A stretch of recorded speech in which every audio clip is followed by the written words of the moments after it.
Hello guys, आप सभी का हमारे यूट्यूब चैनल में बहुत बहुत स्वागत है। दोस्तों, जैसा कि हम जानते हैं, रेलवे ग्रुप डी परीक्षा 2022 का अब से अगले महीने से शुरू होने वाला है। तो दोस्तों, हम इस वीडियो में काफ़ी इम्पोर्टेंट सवाल को डिस्कस करेंगे जनरल अवेयरनेस के, जो एनटीपीसी सीबीटी 2 जो कि अभी हाल फिलहाल में समाप्त हुआ है, जिसमें लेवल 5, 3 और 2 पर आए जीके जीएस के सारे प्रश्नों को हल सहित डिस्कस करेंगे। तो आप सबसे रिक्वेस्ट है, जितने भी ग्रुप डी वाले स्टूडेंट हैं, ये वीडियो को देखना ना भूलना। ये आपके लिए अति महत्वपूर्ण है, जिससे क्या है, आपको एग्ज़ाम का पैटर्न पता चलेगा, जीके जीएस का किस टाइप का और कौन से ईयर का करंट अफेयर पूछा जा रहा है, तो ये आपको नॉलेज मिलेगा। तो ये ऑफिशियल पेपर है, हम एक एक करके डिस्कस करेंगे। तो आप सबसे रिक्वेस्ट है दोस्तों, अगर आप मेरे चैनल में नए हैं तो प्लीज़ सब्सक्राइब करके घंटे बटन को दबा देना। तो चलिए, मैं ज़्यादा आपका समय नहीं लूँगा, एक एक क्वेश्चन को हम पढ़ते हैं। तो दोस्तों, पहला क्वेश्चन पूछा गया था, 2 व्यक्तिगत ओलंपिक पदक जीतने वाली पहली भारतीय महिला एथलीट कौन बनी। तो दोस्तों, इसमें पहला सवाल पूछा जा रहा है, ओलंपिक में इंडिविजुअल पदक जीतने वाली पहली एथलीट यानी व्यक्तिगत एथलीट कौन बनी। तो इसका सही उत्तर हो जाएगा पीवी सिंधु। जी हाँ दोस्तों, ओलंपिक में 2 मेडल इन्होंने लिया था। ये ओलंपिक रियो में लिया था 2016 में, ये सिल्वर मेडल, और इस साल ओलंपिक गेम हुआ जिसमें ब्राउन मेडल इन्होंने जीता था। तो ये आपको याद रखना है। और दोस्तों, यहाँ जो आप देख रहे हैं, मीराबाई चानू ये 2020 का ओलंपिक में आपका ये सिल्वर मेडल जीती, और ये आपका वेट लिफ्टिंग से है, ये आपको याद रखना है। दूती चंद क्या है, ये धावक है, ये दौड़ती है ट्रैक रेस में 200 मीटर 400 मीटर, तो आपको इसे याद रखना है। तो पहला हमें स्पोर्ट्स से क्वेश्चन देखने को मिला है। अब बढ़ते हैं अगला प्रश्न की ओर। अगला प्रश्न में पूछा गया था, बंगाल राज्य बंगाल विनियमन 3 को निम्नलिखित में से किस वर्ष पारित किया गया था। तो इसका सही उत्तर हो जाएगा ऑप्शन नंबर 3, 1818 में। दोस्तों, इसमें आप देख रहे हैं बंगाल, क्वेश्चन बहुत एग्जाम में पूछा जाता, पार्टीशन ऑफ बंगाल कब हुआ था, पार्टीशन ऑफ बंगाल। तो आपको ये याद रखना 1905 में। 1905 में किसके, ये उस समय वाइस राय कौन था, लॉर्ड कैनिंग, ये आपको याद रखना, लॉर्ड कैनिंग वाइस राय। काफ़ी इंपॉर्टेंट सवाल है दोस्तों, मैं जो आपको एक्स्ट्रा फैक्ट बता रहा हूँ वो बहुत इंपॉर्टेंट दोस्तों, एक सवाल से दो सवाल मैं निकाल रहा हूँ। तो बढ़ते हैं अगला क्वेश्चन की ओर। अगला क्वेश्चन में पूछा जा रहा है, निम्नलिखित में कौन सा ब्रिटिश समाजक सुधारक महिला अधिकार आंदोलनकारी एवं भारतीय राजनीतिकता का समर्थक था। तो इसका सही उत्तर हो जाएगा एनी बेसेंट, ऑप्शन नंबर 1। जी हाँ दोस्तों, एनी बेसेंट काफ़ी महत्वपूर्ण है। ये इंडियन नेशनल कांग्रेस की सदस्य थी, और इन्होंने 1916 में होम रूल ये आंदोलन शुरू किया था। तो एनी बेसेंट ये प्रेसिडेंट भी थी आपका इंडियन नेशनल कांग्रेस की, जो आपका आयरलैंड से बिलोंग करती थी। बढ़ते हैं अगला प्रश्न की ओर। अगला प्रश्न पूछा जा रहा है, भारतीय संविधान में संशोधन करने की संसद की शक्ति डैश में वर्णित है। जी हाँ दोस्तों, इनमें से कौन सा आर्टिकल है जो भारत के जो संविधान है उसमें अमेंडमेंट कर सकते हैं। तो अनुच्छेद 368 367 है। ये काफ़ी इम्पोर्टेंट दोस्तों, काफ़ी बार एग्ज़ाम में पूछा गया है। दोस्तों, आप इस चैनल में बने रहिए, मैं आपको एकदम बेस्ट से बेस्ट क्वेश्चन कराऊंगा और एक्सप्लेनेशन भी बेस्ट से बेस्ट दूंगा। अगर चैनल में नए हैं तो सब्सक्राइब करते हुए जाना। पढ़ते हैं अगला प्रश्न की ओर। अगला प्रश्न में पूछा जा रहा है जनगणना से रिलेटेड, 2011 की जनगणना के अनुसार निम्न से किस राज्य में अनुसूचित जनजाति की संख्या न्यूनतम 0 थी। तो इसमें जनसंख्या 2011 में सबसे अनुसूचित जनजाति संख्या 0 कहाँ था। तो इसका आपका सही उत्तर हो जाएगा पंजाब। जी हाँ दोस्तों, ये जनगणना 2011 से काफ़ी क्वेश्चन पूछा जाता है, तो ये चैप्टर को आप एकदम लिख लेना, इसको पढ़ के जाना, काफ़ी इम्पोर्टेंट है। और सबसे ज़्यादा लिटरेसी रेट पूछा जाए तो केरला आपको याद रखना, यहाँ का साक्षरता दर काफ़ी अधिक है। और सबसे पॉपुलेशन पूछा जाए तो यूपी आपको याद रखना है। और पॉपुलेशन डेंसिटी में पूछा जाए तो बिहार, आपको ये याद रखना है। बिहार। काफ़ी इम्पोर्टेंट है दोस्तों, मोस्ट इम्पोर्टेंट सवाल है। तो हम बढ़ते हैं अगला प्रश्न की ओर। अगला प्रश्न पूछा जा रहा है, साइंस से है। प्राणियों में जनन अंग नर और मादा युग्म में उत्पन्न करते हैं जो संलयन होकर बनाते हैं। तो दोस्तों ये काफ़ी इम्पोर्टेंट बायोलॉजी का सवाल है। मैं आपको ये बता दूंगा निषेचन किस प्रकार से होता है। तो इसका सही उत्तर होगा जायगोट। तो दोस्तों हम जानते हैं जायगोट का निर्माण कैसे होता है। देखो दोस्तों, ये है मेल और ये है एक्स वाई या फीमेल। ये मेल है और ये फीमेल। तो मेल में आपका स्पर्म बनता है और ये फीमेल में ओवम बनता है। ये दोनों मिल के किस चीज़ का ये आपका निर्माण करते हैं, जायगोट का निर्माण करते हैं। जायगोट का निर्माण करते हैं, फिर ये बन के एम्ब्रियो में बन जाता है। एम्ब्रियो ये जो देख रहे हैं भ्रूण, एम्ब्रियो का निर्माण करता है। इससे एक बच्चे का जन्म होता है। आई होप आप इजी वे में समझ गए हैं। आपको बेस्ट से बेस्ट एक्सप्लेनेशन मिलेगा दोस्तों। तो दोस्तों आपको कैसा लग रहा है प्लीज़ कमेंट डाउन में बताना। आप मेरे साथ जुड़े रहिए, आपको बेस्ट से बेस्ट क्वेश्चन कराऊंगा। तो बढ़ते हैं अगला प्रश्न की ओर। अगला प्रश्न पूछा जा रहा है, निम्नलिखित में से किस देश की कोई भी सीमा समुद्र से नहीं लगती है। तो इसका सही उत्तर हो जाएगा नेपाल। जी दोस्तों, बांग्लादेश का भी लगता है, पाकिस्तान का भी लगता है, म्यांमार भी लगता है, लेकिन नेपाल का नहीं लगता है। नेपाल का हाईएस्ट चोटी क्या है दोस्तों, माउंट एवरेस्ट। ये आपको याद रखना है। इसका रिसेंटली हाइट चेंज हुआ है दोस्तों, 8,848.86 मीटर। ये आपको याद रखना है, 86 सेंटीमीटर का बढ़ोतरी हुआ है। काफ़ी इम्पोर्टेंट है दोस्तों। और इसका आपका कैपिटल में मतलब बांग्लादेश का कैपिटल हो जाएगा ढाका, करेंसी हो जाएगा टाका, पाकिस्तान का हो जाएगा इस्लामाबाद, म्यांमार का नेपिटाओ, नेपाल का काठमांडू। ये आपको याद रखना। नेपाल में सबसे बड़ा एक संस्था है सार्क आपको याद रखना है, south association for regional cooperation. बढ़ते हैं अगला प्रश्न की ओर। अगला प्रश्न पूछा गया, निम्नलिखित में कौन सा बंदरगाह भारत के पश्चिमी तट पर स्थित है। इनमें से कौन सा पोर्ट है जो भारत के पश्चिम यानी वेस्ट साइड में है। तो इसका सही उत्तर हो जाएगा कोचीन यानी केरला। हल्दिया पोर्ट देख रहे हैं दोस्तों, ये वेस्ट बंगाल में है। पारादीप पोर्ट कहाँ है, उड़ीसा में दोस्तों, उड़ीसा में। बढ़ते हैं अगला प्रश्न की ओर। अगला प्रश्न पूछा जा रहा है एक फुल फॉर्म से दोस्तों, भारत में हरित क्रांति के संदर्भ में HYVP का पूर्ण रूप क्या है। तो दोस्तों HYVP का एक फुल फॉर्म पूछा जा रहा है। तो इसका सही उत्तर हो जाएगा हाई यील्डिंग वैरायटी प्रोग्राम। जी हाँ दोस्तों, जो भी सीड होता है, बीज होता है, उस पर एक है। तो दोस्तों आपसे पूछा जा सकता है MSP का फुल फॉर्म। तो इसका सही उत्तर हो जाएगा मिनिमम सपोर्ट प्राइस। ये भी आपको याद रखना काफ़ी ज़रूरी है दोस्तों। तो हम बढ़ते हैं अगला प्रश्न की ओर। अगला प्रश्न पूछा जा रहा है, अगर 2021 में टोक्यो 2020 ग्रीष्मकालीन ओलंपिक में भारतीय पुरुष हॉकी टीम किस देश को हराकर कांस्य पदक जीता। तो ये जर्मनी। जी हाँ दोस्तों, ये भी ऐतिहासिक गेम था। तो भारत ने टोटल 7 मेडल जीते थे, जिसमें से 1 गोल्ड था और बाकी 2 सिल्वर था और आपका 4 ब्रॉन्ज मेडल था। तो दोस्तों जर्मनी को कितने सालों में इसको ये हरा के जीता। तो 41 साल। ये आपको याद रखना, 41 ईयर। काफ़ी इम्पोर्टेंट दोस्तों। और भारत के जो ये आपका फ्लैग सेरेमनी में कौन था भारत की हॉकी टीम के कप्तान, मनप्रीत सिंह। ये आपको याद रखना है, मोस्ट इम्पोर्टेंट दोस्तों। तो हम बढ़ते हैं अगला प्रश्न की ओर। अगला प्रश्न पूछा जा रहा है, निम्नलिखित में से कौन सी झील खारे पानी की झील है। इनमें से कौन सा ऐसा झील है जो ब्लैकिश झील है। तो इसका सही उत्तर हो जाएगा पुलिकट झील, ऑप्शन नंबर 2। दोस्तों पुलिकट झील कहाँ है, ये आंध्र प्रदेश में, आपको याद रखना आंध्र प्रदेश में। डल झील कहाँ है दोस्तों, श्रीनगर, जम्मू कश्मीर। और लोकटक झील कहाँ है दोस्तों, मणिपुर। इसमें एक दुनिया का सबसे तैरता हुआ पार्क है जिसका नाम है केबुल लामजाओ नेशनल पार्क। और कौन सा लेक में ये बना है, लोकटक लेक में। वुलर लेक कहाँ है दोस्तों, ये भी जम्मू कश्मीर में है, वुलर लेक। ये सबसे शुद्ध पानी का झील है।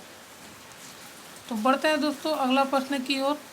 जो भी मेरे फ्रेंड नए हैं ये सेशन में, प्लीज़ आप लाइक कर दें और शेयर कर दें और सब्सक्राइब कर दें चैनल को। तो अगला क्वेश्चन पूछा जा रहा है, दुनिया के सबसे महत्वपूर्ण पुरातात्विक स्थानों में एक राजाओं की घाटी वैली ऑफ किंग कहाँ स्थित है? तो ये मिस्र में, मिस्र यानी इजिप्ट में। इजिप्ट की का कैपिटल क्या है दोस्तों? इसका कायरो। नॉर्वे का कैपिटल क्या है दोस्तों? ओस्लो। टर्की का कैपिटल क्या है दोस्तों? अंकारा। थाईलैंड का कैपिटल क्या है दोस्तों? बैंकॉक। ये आपको याद रखना है। अभी रिसेंटली टर्की का नाम चेंज हो गया दोस्तों, यूएन के सिफारिश के जो हुआ था संशोधन, तो इसका टर्की हो गया। टर्की आपको याद रखना है, आने वाले एग्जाम में इससे भी पूछा जा सकता है। तो बढ़ते हैं अगला प्रश्न की ओर। अगला प्रश्न पूछा जा रहा है, पहली मानव विकास रिपोर्ट संयुक्त राष्ट्र विकास कार्यक्रम यूएनडीपी द्वारा वर्ष में स्थापित किया गया? तो इसका सही उत्तर हो जाएगा आपका 1990। दोस्तों इसका हेडक्वार्टर काफ़ी इंपॉर्टेंट है, यूनाइटेड नेशन डेवलपमेंट प्रोग्राम। तो इसका हेडक्वार्टर न्यूयॉर्क संयुक्त राज्य अमेरिका में है, न्यूयॉर्क के शहर में। तो बढ़ते हैं अगला प्रश्न की ओर। अकबरनामा कितनी पुस्तकों में विभाजित किया गया था? तो इसका 3 पुस्तकों में। हिस्ट्री से एक सवाल है। जब हम एनएनपी निवल राष्ट्रीय उत्पादन को किसी राष्ट्र कुल जनसंख्या से विभाजित करते तो हमें डैश प्राप्त होता है? तो प्रति व्यक्ति आय, प्रति व्यक्ति। ये जीडीपी से एक सवाल है दोस्तों। बढ़ते हैं अगला प्रश्न की ओर। अगला प्रश्न पूछा जा रहा है, अगस्त 2021 में सोमनाथ में श्री पार्वती मंदिर की आधारशिला किसने रखी? तो इसका सही उत्तर हो जाएगा प्राइम मिनिस्टर नरेंद्र मोदी। दोस्तों ये भूपेंद्र पटेल कौन है दोस्तों? ये गुजरात के वर्तमान सीएम है, गुजरात के वर्तमान सीएम है। अमित शाह कौन है? भारत के होम मिनिस्टर है, ये आपको याद रखना है।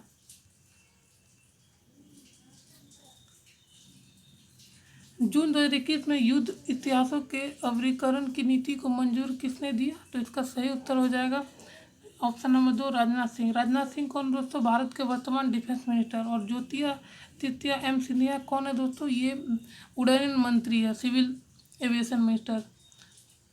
तो बढ़ते हैं अगला प्रश्न की ओर। प्रसिद्ध सरदार सरोवर बांध निम्न से किस नदी पर बनाया गया है? जी हाँ दोस्तों, सरदार सरोवर बांध कहाँ बनाया गया? ये नर्मदा में। नर्मदा जो रिवर है दोस्तों, ये आपका एमपी एवं गुजरात का क्षेत्र में आता है और इसका सरदार सरोवर बांध बनाया गया है। और इसी पर ही एक बना है स्टैचू ऑफ यूनिटी बना है, जो सरदार वल्लभ भाई जी का, पटेल जी का, उनका एक मूर्ति है। टोटल आपसे हाइट पूछा जाए तो 182 मीटर का है, ये आपको याद रखना है। और गोदावरी को दक्षिण का गंगा कहा जाता है। सतलज पर सबसे बड़ा बांध बना है दोस्तों भाखरा नागल डैम बना है, तो ये आपको याद रखना है। सतलज नदी कहाँ है दोस्तों? हिमाचल प्रदेश में। मोस्ट ऑफ इम्पोर्टेंट दोस्तों। तो बढ़ते हैं अगला प्रश्न की ओर। आई होप आपको सेशन पसंद लगता हो दोस्तों, प्लीज़ सब्सक्राइब करना मेरे चैनल को। दिसंबर 2021 तक प्राप्त जानकारी के अनुसार भारत में उच्च न्यायालयों की संख्या कितनी है? तो टोटल 25। तो 25वां जो हाईकोर्ट है दोस्तों, कौन सा है? अमरावती, ये आपको याद रखना है। कहाँ है? आंध्र प्रदेश। दोस्तों ये जो उच्च न्यायालय के जो भारत के जो आपका जो उच्च न्यायालय का जो चीफ जस्टिस है, उसको कौन नियुक्त करता है? प्रेसिडेंट, आपको याद रखना है। और प्रेसिडेंट को शपथ कौन दिलाते हैं? सीजीआई दिलाते हैं। और तो ये प्रश्न था दोस्तों। बढ़ते हैं अगला प्रश्न की ओर। भारत के संविधान का कौन सा अनुच्छेद उच्च न्यायालयों के न्यायाधीशों द्वारा शपथ या प्रतिज्ञान में संबोधित है? भारत के संविधान में उच्च न्यायालय का न्यायाधीशों का शपथ कौन दिलाता है दोस्तों? आर्टिकल 19 के तहत। और जो हाई कोर्ट का जो जज है दोस्तों, उनका नियुक्ति कौन करता है? प्रेसिडेंट करते हैं। और उनको ओर्थ कौन दिलाता है? ओर्थ मतलब शपथ, तो उनको गवर्नर दिलाता है, ये आपको याद रखना है। टोटल भारत में 25 हाई कोर्ट है। बढ़ते हैं अगला प्रश्न की ओर। निम्न से कौन भारतीय सशस्त्र बलों का सर्वोच्च कमांडर होता है? तो इनमें से तीनों सेना का सबसे उच्च कमांडर कौन होता है? राष्ट्रपति। तो राष्ट्रपति भारत के संविधान में 52 में उल्लेखित है। और अभी अगले महीना हमारा राष्ट्रपति चुनाव भी होने वाला है, और जिसमें आपको भारत के नए राष्ट्रपति देखने को मिलेगा। ये रामनाथ कोविंद जी का स्थान लेंगे। तो वैसे एनडीए की तरफ से द्रौपदी मुर्मू जी का ये आपका नॉमिनेट हुए हैं, द्रौपदी मुर्मू जी का। तो आपको अगले राष्ट्रपति द्रौपदी मुर्मू जी देखने को मिल सकते हैं। ये एक आदिवासी महिला है। तो दोस्तों बढ़ते हैं अगला प्रश्न की ओर। अगला प्रश्न पूछा गया, अप्रैल 2021 में डीआरडीओ ने पाइथन 5 मिसाइल का सफल परीक्षण किया। यह किस प्रकार का मिसाइल है? तो ये वायु से वायु मिसाइल है, एयर टू एयर मिसाइल है। दोस्तों डीआरडीओ की बात करें, इसका हेडक्वार्टर सबसे पहले पूछा जाता है न्यू दिल्ली, और इसका जो चेयरमैन है जी सतीश रेड्डी। जी सतीश रेड्डी, उसकी स्थापना कब किया था? 1958। ये आपको याद रखना है। दोस्तों डीआरडीओ अपना परीक्षण मतलब मिसाइल कहाँ से परीक्षण करता है? उड़ीसा के व्हीलर आइलैंड, यानी उड़ीसा के बालासोर में एक जो है वहाँ से अपना रॉकेट लॉन्च करता है। बढ़ते हैं अगला प्रश्न की ओर। फरवरी 2022 तक प्राप्त जानकारी के अनुसार आधुनिक आवर्तसारणी में कितने तत्व हैं? दोस्तों ये काफ़ी इंपॉर्टेंट है साइंस से। आधुनिक आवर्तसारणी यानी मॉडर्न पीरियड टेबल में टोटल कितना एलिमेंट है, तत्व? टोटल 118 तत्व है। अगर पीरियड की हम बात करें तो 7 पीरियड है और टोटल 118 एलिमेंट है।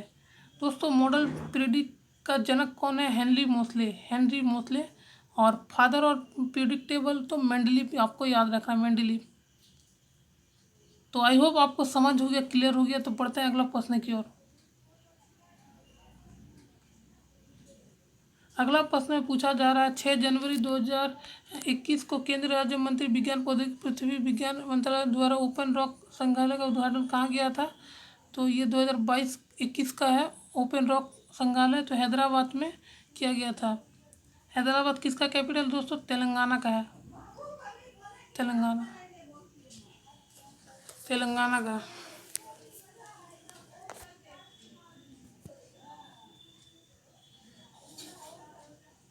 नागालैंड की कोइंका जनजाति द्वारा मनाए जाने वाले बसंत उत्सव के रूप में जाना जाता है। इसका उत्तर हो जाएगा एलोंग मेन्यू। नागालैंड का कैपिटल कोहिमा होता है दोस्तों। और इसका एक इम्पोर्टेंट फेस्टिवल है हॉर्नबिल फेस्टिवल। हॉर्नबिल फेस्टिवल काफ़ी इम्पोर्टेंट है दोस्तों। बढ़ते अगला प्रश्न की ओर। निम्नलिखित में कौन सा जीवित जीवाश्म वृक्ष का उदाहरण है? तो इसका एक जिंको कोबला, जिंको बिलोबा जीवाश्म वृक्ष क्या है दोस्तों? जो कि फॉसिल फ्यूल काफ़ी दिनों तक जो सड़ गल जाते हैं उसी से बनते हैं। निम्न में से कौन सा सेल रॉक का उदाहरण नहीं है? तो एस्फॉल्ट सेल नहीं है, बाकी ग्रेनाइट देख रहे हैं, सिर्फ देख रहे हैं, बेसॉल्ट देख रहे हैं, ये रॉक है। ऑप्शन नंबर 3 सही हो जाएगा। डैश द्वारा 15वीं शताब्दी ईस्वी में असम में क्षत्रिय नृत्य शैली को प्रचलित किया गया था। तो इसका सही उत्तर हो जाएगा महापुरुष श्रीमंत शंकर देव। क्षत्रिय नृत्य जो है असम से बिलोंग है दोस्तों। और बिहू भी एक फेस्टिवल है, बिहू आपको याद रखना है, Bihu. UN world population report 2019 के अनुसार निम्नलिखित में किस देश जनसंख्या घनत्व सर्वाधिक है? तो इसका सही उत्तर मोनाको। मोनाको। अगला क्वेश्चन पढ़ते हैं दोस्तों। भारत की पहली रेल लाइन 1853 में बम्बई से डैश के बीच बिछाई गई थी। तो ठाणे के बीच चलाया गया था 1853 में। और ये टोटल 34 किलोमीटर तक का था दोस्तों, था। और फादर ऑफ इंडियन रेलवे पूछा जाएगा तो लॉर्ड डलहौजी। लॉर्ड डलहौजी आपको याद रखना है, डलहौजी। तो बढ़ते हैं अगला प्रश्न की ओर दोस्तों। निम्न में से किस आर्थिक गतिविधियाँ प्राथमिक क्षेत्र के अंतर्गत आती है? खनन, कोल माइन आता है। ऑप्शन नंबर 3 सही हो जाएगा प्राइमरी में। होली वेश डैश के तटीय क्षेत्र में एक लोकप्रिय नृत्य है। तो इसका सही उत्तर हो जाएगा कर्नाटक। कर्नाटक होली भी वैसा लोक नृत्य कर्नाटक का है। उड़ीसा का उड़ीसा, केरल का मोहिनी अट्टम और ये कथकली। मोहिनी अट्टम और कथकली है। गुजरात का गरबा डांडिया, कर्नाटक का यक्षगान और होली वैसा, ये सब आपको याद रखना है दोस्तों। 2019 में पुरातत्व डैश के नामक बौद्ध स्थल में जानक प्लास्टिक प्रतिमा के रूप में दुर्लभ खजाने का पता लगाया गया, जो जातक चक्र में बौद्धित के निर्मित है। तो फुनीगिरी। ऑप्शन नंबर 4 फुनीगिरी। खंडगिरी जो देख रहे हैं दोस्तों उड़ीसा में है। राजकुमारी रत्नावली प्रेम कहानी के संबंध संस्कृत नाटक रत्नावली डैश द्वारा लिखित गया था। हर्षवर्धन के द्वारा लिखा गया था। कालिदास के द्वारा अभिनंदन शकुंतलम लिखा गया था दोस्तों। मेघदूत जो लिखा गया था विशाख दत्त के द्वारा, मेघदूत। ये सब आपको याद रखना है। बढ़ते हैं अगला प्रश्न की ओर। भारतीय संविधान में निम्न किस अनुच्छेद में 32 भाषाओं का उल्लेखित है? तो 8वीं अनुसूचित के द्वारा। और 343 में मेंशन है दोस्तों लैंग्वेज के द्वारा। आल्हा गायन डैश के पीछे भागों में गाए जाने वाले लोकगीत में से प्रमुख शैली है, तो ये उत्तर प्रदेश का है दोस्तों। असम गुवाहाटी इसका कैपिटल, उड़ीसा का भुवनेश्वर, उत्तर प्रदेश का लखनऊ, पंजाब का चंडीगढ़। मौर्य शासन के दौरान निम्नलिखित में किस प्रांत में कर्नाटक सोने की खान केंद्र माना जाता है? तो स्वर्णगिरी। ये आपको याद रखना है, कर्नाटक स्वर्णगिरी। तो दोस्तों सवाल तो ये था। आई होप आपको अच्छा लगा होगा। प्लीज़ आप पूरा देखना। अगर आपको बोरिंग लगे तो 2x में भी देखना, लेकिन पूरा देखना काफ़ी इंपॉर्टेंट है। बहुत मेहनत लगता है दोस्तों स्लाइड को बनाने में। और दोस्तों आप सबसे रिक्वेस्ट है, आप सब मेरे चैनल को सब्सक्राइब करें प्लीज़। मुझे 1K सब्सक्राइबर कर दीजिए जल्द से जल्द दोस्तों। आपको बेस्ट से बेस्ट कंटेंट प्रोवाइड करूँगा। तो इस वीडियो में हम इतने ही, मिलते किसी अन्य वीडियो में। Thanks for watching. जय हिंद, वंदे मातरम।